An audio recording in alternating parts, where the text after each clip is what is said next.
So you just have your Canon AE-1 and you want the basics on how to get the camera set up and running and actually how to shoot film through it. And I'm here to show you how to shoot load film in and actually how to unload film. So here's just the basic setup. So some of the things we'll need is, if you want to shoot film, you'll also need some film. And then this is just a color Fuji color film. It doesn't have to be this particular film. Next is going to be, this is just a 6-volt 4LR44 battery. This is Canon's most popular battery when it comes to film cameras like these. So first we're going to just need to actually load the camera with the battery. So from here, if we look down on this bottom part, this is actually part of the grip is where the battery's stored. So we're going to press in this little notch here and it's going to open up. Sometimes a little bit difficult on your first try to get these batteries in. With a little bit of practice, it's fairly simple. We've loaded the battery. Next, we need to actually test the battery to make sure that it's working properly. So what we'll do is over here, turn the camera around. Right here, we have this button inside here is what indicates for the battery if it's good or not. So when we look through the viewfinder, it should show, if the battery's good, it should show the dial go down to the number 4. If the battery's a little bit low, it's going to go to 5.6 roughly. And then if your battery does not work, you're not going to be able to actually advance this lever just because of Canon. Even if you don't have a battery in it, you're not going to be able to actually take a firing actually the shutter without having a battery, or if it's dead. So once we kind of understand that, let's kind of go on to options we have to setting up the camera. So we have two options. One's going to be for aperture priority, essentially where the lens chooses how blurred out background it's going to be. And then the other option is more of the actual manual setup, which is where you can choose the actual blurred out background with the lens for the f-stop, and you can kind of control it more. So we're going to go more towards where you can choose the blurred out background and you can kind of have more control, especially if you want to do portraits or something like that. So what we're going to do first is for the f-stop, so the f-stop is essentially this dial right here. You may have a different lens and that's not a problem, you can still follow along, but just note that the f-stop is essentially the lower this number, the more blurred out the background's going to be. So, and it lets the more light in. Next is going to be the shutter speed. So this is the shutter dial that we have on the side. This goes up to 1000. So if essentially that means that if you have a moving object and you have this moves across, it's going to actually freeze it in the frame when you take a photo, but it's not going to let as much light in. But if we have it down versus all the way down to 15th of a second, what that's going to mean is it's going to let more light in. However, if you have a moving object, it's going to cause kind of like a motion blur effect on the subject. And so I like to kind of keep it between 60th and 125th just in general when trying to shoot, but we will have to adjust these settings depending upon our scene. And the camera is going to tell us what these dials should be at when we actually shoot. So it's fairly simple with the camera just telling us. So when we look through, let's place it on, I'm going to place it on 1/30th of a second. We're going to look through the viewfinder and press the shutter halfway down, or you can actually press this button right here with your thumb, and that's going to tell you what it should be at. So I'm going to press this button in and then look at the scene.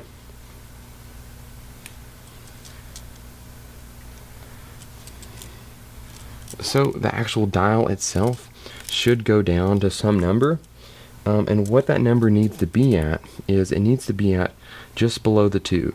So it's going to be based on our f-stop. So we're using this lens as f1.8, and then right now it's telling us that it's actually at 2. And if we were at 1/15th of a second, it's going to say 2.8 for our scene situation. So we need to make sure that we do have it, keep it at 30th of a second, which is right at that number of the 2 number, which lines up for this. So that means that it's properly exposed.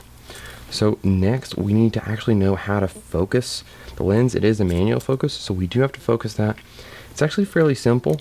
So what we do is, this is our focusing dial, and what we do is I like to pick out like a corner or something that's straight preferably, and there's 2 circles in there, a larger circle and a smaller circle, and the smaller circle is going to have a half line. And what we're going to do is we're going to line up those two lines, we're going to line them up. So if you point at a corner and then you focus it together, you're going to see the image come together where it's in line. Once they're in line, that means that it's in focus and ready to go. So now let's pull up the actual scene. Let's remember, press the side button here to see our numbers, to make sure we're just below the 2, and then let's try to manual focus to make sure those lines line up, and now we're good to actually take the shot. How we take the shot is we use the advancing lever. So this is the advancing lever right here. We'll advance this all the way forward. We don't have film yet, we're just practicing just now. Advance it, and then now what we can do is we can look through the viewfinder, take the shot for the practice shot, and now it's actually, we understand how to use the camera. Next is we're going to load film into the camera and then reload the film itself. We want to make sure that our film matches up with our camera settings. So right now you can use black and white, it doesn't necessarily matter, but what matters is the ISO. So you'll see like a number like a 400 or 100 or 200 or 50, and the higher this number is, the better it is for night situations and darker situations. So if you have like a 100, that'll be better for, let's say, more bright situations if you're out in the sun, and a 400 will just be kind of like an overall general purpose. If you do want to shoot in a little bit darker situations, it'll work great too. What we'll do is we'll look at the actual dial on the side, and here we'll see it's like this green area, and we have it at 400 already, but whatever the number that says on the film canister right here is, we will set that up on here. So what we do is we pick this actual dial up and then we rotate it, and we'll place it on 400. So we pick it up and then we can rotate it. So now it's at 400. What we now need to do is actually load the film. It's fairly simple. We pop the cap up like this, and then we can pull up, and that's going to release the door. So the door should come open. Once the door is open, we can now place the film inside here. So the bottom knob is going to go on the bottom, and then we'll close this top part here, and we may have to kind of twist it to kind of make sure it locks in. And then from here, we're actually going to stretch the film across and place it inside of these slots. So we'll actually get the film. So you can get a little bit of excess, not too much. We'll load it in.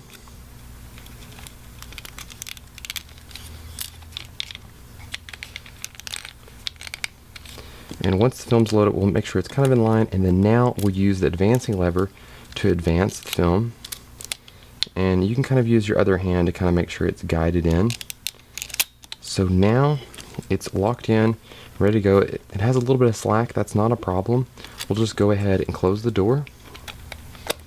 So now we actually have our film loaded. Your should camera show at an S, and so that's just the beginning start, I kind of like to think of it as. And what we'll do is we have to actually crank the lever and fire a couple shots in order to get us to our very first setup for our very first shot. So what we'll do is I actually already had it crank the lever advanced, so we'll make sure the shot's already taken, and we'll advance the lever. So 1, and then 2, and now we're at 0 right now, so we'll crank it to 1.